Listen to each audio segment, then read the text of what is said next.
small business owners and small company owners simply because they can. They can, and they do, and they will, and that's just the way things work now with Facebook.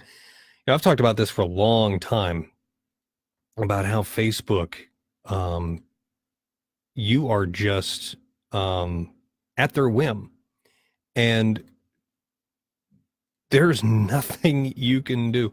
See, the thing is, Facebook can change their algorithm like that. And here's the fun part, they don't have to tell you.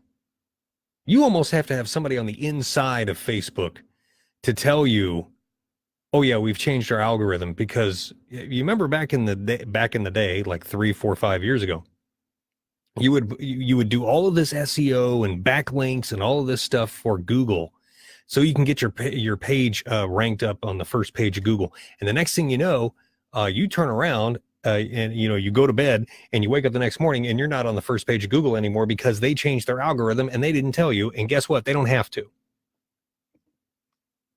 That's good times right there. So Facebook making it incredibly hard for small business owners, actually small company owners, as I like to say. Oh, Randall James is here. Tim Van Hook, Jeannie Hood, Sarah LeMaster, Mindy Hart. How are you? Got my new fancy webcam. Pretty spiffy. Trying it out. First broadcast with the new webcam. Facebook, Google, Twitter, YouTube, Pinterest, they can all change their algorithms whenever they want, and you have no idea that they've done it. And you've spent all this time, all this money, hired all these people to do the backlinks and the video and the SEO and all of this stuff. And the next thing you know, boom, gone. Randall James says, looks great, brother. Thank you. Joan Baker's here. Joan Baker. Oh, one of the best voices in the world of voiceover. Oh, I am so honored you're on my little webcam, my little web show, Joan Baker. She's like goddess. Anyway, even for people like Joan Baker and me, voiceover people, coaches, consultants, authors, they change their stuff like that. So Facebook, what they're doing now, if you're not familiar with this is fairly recent. You put out something on Facebook if you own a business, and you expect to get it like a lot of organic reach was what I had with the cow sprayer product. Had a ton of organic reach, and that's still great, but they have really throttled that stuff back. Now they want you to pay for it. So now when you put up a post, oh, would you like to boost this post for only $20? Let me tell you something about Facebook. Do you know how much money Facebook makes in 5 minutes? Take a guess. Somebody type in the chat. Take a guess. How much money Facebook makes in 5 minutes? Zachary Babcock is here. Talk about a badass. 5 minutes. How much does Facebook make in 5 minutes? Anybody? Anybody want to guess? Or you want me to tell you? I'll tell you. Approximately $600,000 every 5 minutes. Think about that. And here's Mark Zuckerberg going, no, we want you to boost our stuff, 200 mil. No, Lisa, it's a little high. About $600,000 every 5 minutes. And yet it's not enough. It's not enough. And they understand that they are the monsters. They are the social media platform. I get it. But when is this going to come back to bite Facebook in the butt? It might. Because guess what? There are a lot of other places people can go. Yeah. Gianna says, yeah, $500,000. Just over. $600,000 every 5 minutes. True story. So if you're a small business owner and an author, a marketer for somebody, Mindy Hart, this is why we get it for free. Boy, you ain't kidding. How do you get your stuff seen by more people without paying for it? It's got to be really, really, really engaging. Your ad has to be to the point where people will share it and not even think about it twice. So now we get into is it funny, goofy, crazy, the piano playing cat, we're back to that stuff now. which makes our job as marketers really, really tough. Tim Van Hook says at some point something better will come along. I hope it does. I mean, how do you slay this, 9-headed hydra called Facebook? I don't know that it's not going to happen tonight. It's not going to happen tomorrow. It might not happen for 5 years. Who knows? There ain't no telling. Facebook makes it really, really, really tough. And especially with this boosting post. Now, you know what? Do a post and then see if it immediately says, because this happens to me all the time. I put something out and it says, do you want to boost this post for $5? Yeah, Gianna says share, share, share. Tim says it's ruining our society. I would absolutely agree with that. Mindy says cash is king, but content is queen. She's absolutely correct. What do you do? What do you do? Do you give in to Mark Zuckerberg and the minions over in Silicon Valley and, oh, sure, here's my credit card, ding me for $10? Or do you really try to go Facebook old school and get that stuff shared out? I think that's what you have to do. It's tough. I run into it all the time. Last year, I could show you numbers of cow sprayer stuff that I did. It's this product down in South Georgia. We had tremendous numbers of shares. And that's how we got our cost per click was down to 0.002 cents per click. 0.002. We ran that same campaign now. Ain't no telling. You've got to get, I hate this word, but you got to get creative with it, with your ads. That's the only way, I think, to get around this boost post stuff. It's tough. It's tough. And again, if you just joined, Facebook, Google, Twitter, all of those social digital platforms, they can change their algorithm at any time and they don't have to tell you. That's what makes it so tough. So keep doing what you're doing. If you're a business or you market a business or you help out a business or whatever it is that you do, but man, oh man, you really got to stay up on this stuff because it is just brutal. How's the new webcam look, by the way? Seeing my QT stuff. Mindy says you employ Tim's 3 unbreakable laws of advertising to formulate your posts. Get ambassadors to share your posts and change them every month. Yep. Randall says there is a shift from these kids, i.e. going to Instagram, according to the last reports. Creative ads are indeed the key for sure. Yeah, Instagram. Well, and Randall, I'm glad you brought that up. That's a great point. Facebook is, I think, quickly becoming the old people social media platform. Instagram's where all the kids hang out. Twitch. Twitch is huge. Huge. And there's another what's the other gaming platform? I had just heard about it today. I can't remember the name of it. This e-gaming stuff, big, monstrous. Not for people, like 45 and older primarily. I mean, it's mostly for the younger kids. But that e-gaming stuff's big. Sponsorships on there, yeah, I could see that coming. Unless it's already there. Honestly, I don't spend enough time on Twitch to know if it is or not. But yeah, you got to go where your audience is.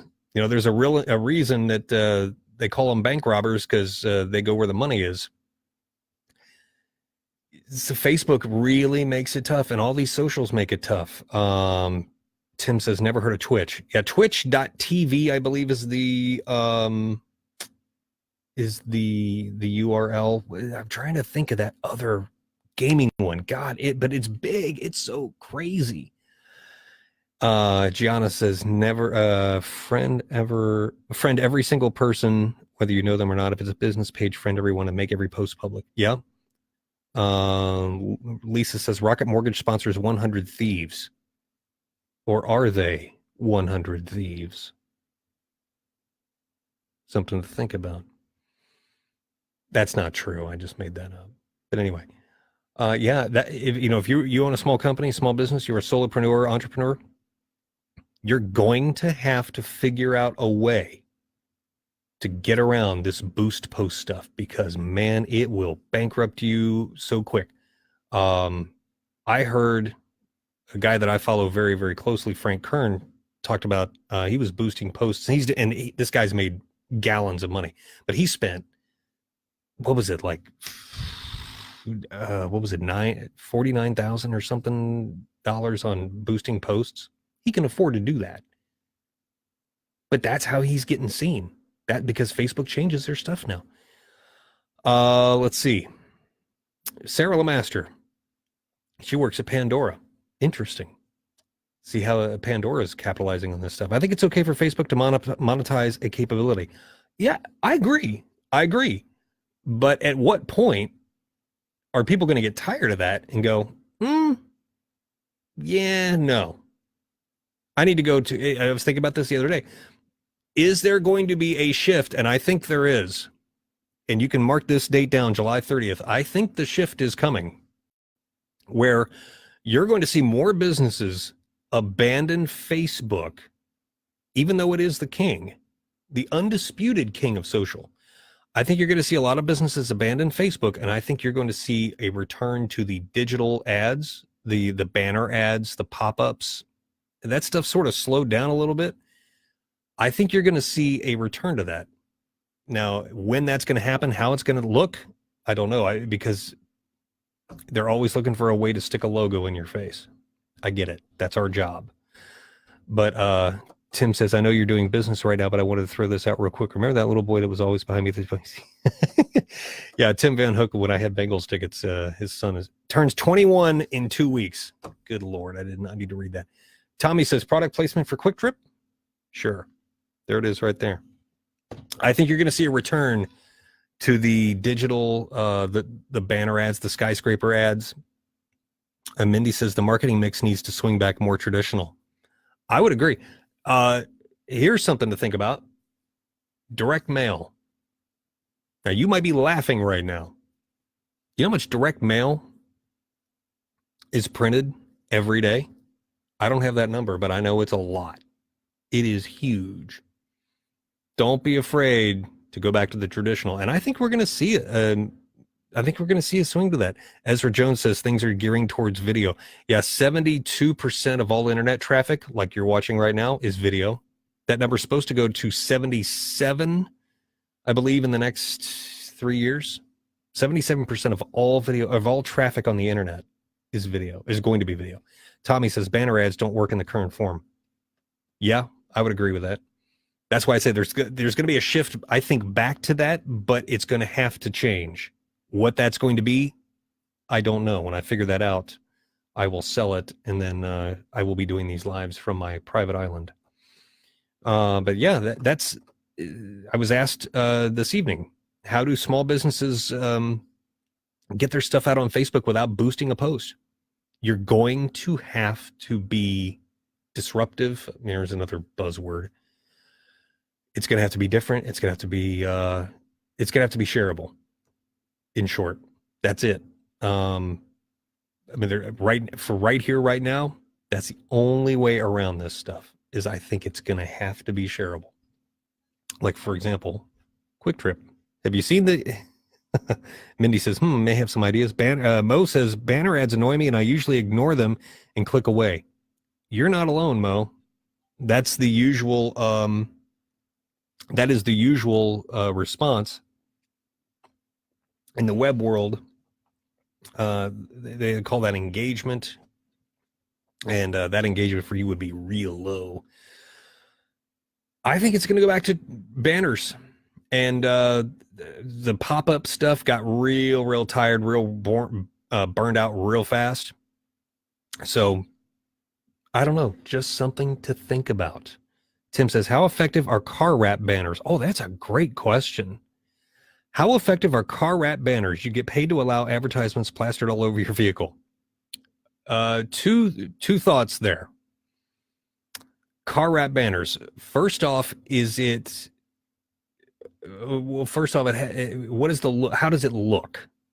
What is that first initial visceral appeal to the driver? And because they call them mobile billboards, and they really are. But is it enough to compel whoever is seeing it? See, that's the thing about mobile billboards like that. Your audience is scattered everywhere. I mean, your audience is literally whoever's behind you or in front of you or on the side of you at any given time. So when you say, unless you're at an area, you park in an area that, let's say you're targeting,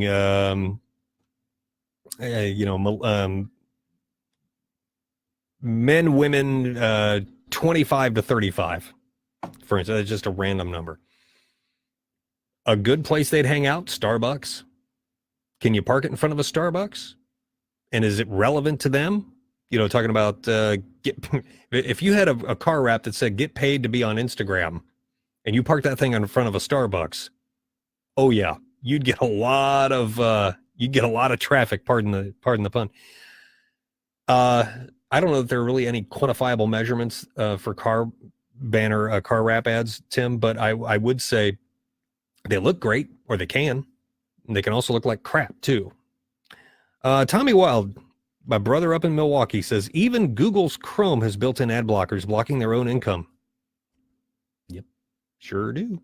Mindy says this is why businesses need to hire qualified agencies. Amen to that, sister.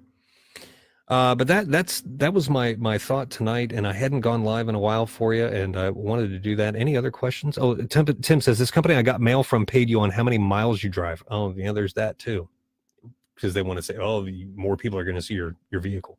In theory,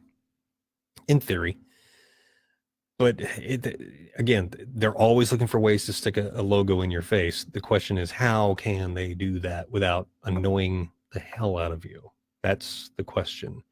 Yeah, but lots of great questions tonight. Thank you very much. I appreciate that. And thanks for sharing this video out. And my book, High Performing Ads, available right now, timbertmedia.com/store.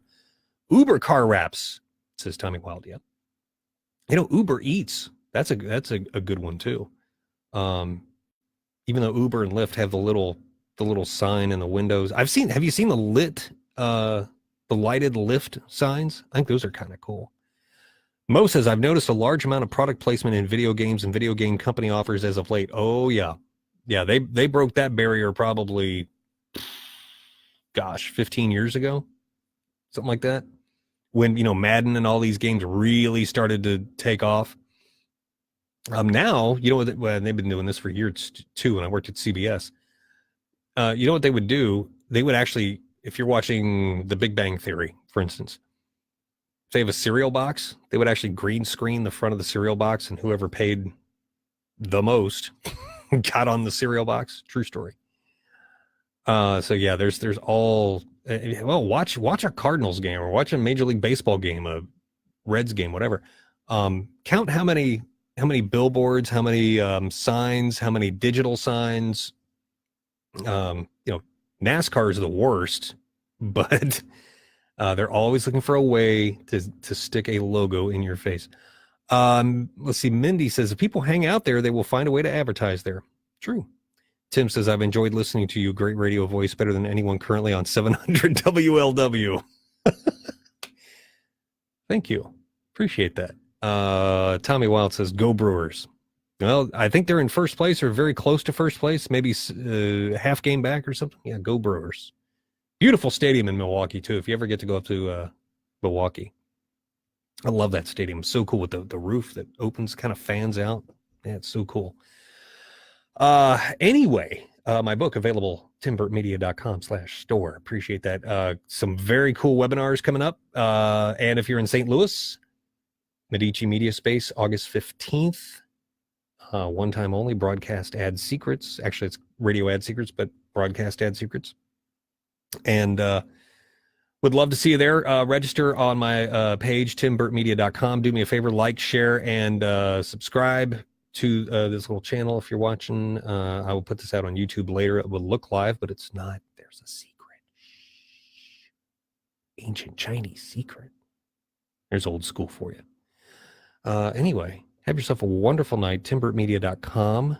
Tim says that station has hit the toilet. Most radio has, son. Most radio has. Anyway, have yourself a wonderful night. Thank you so much for watching.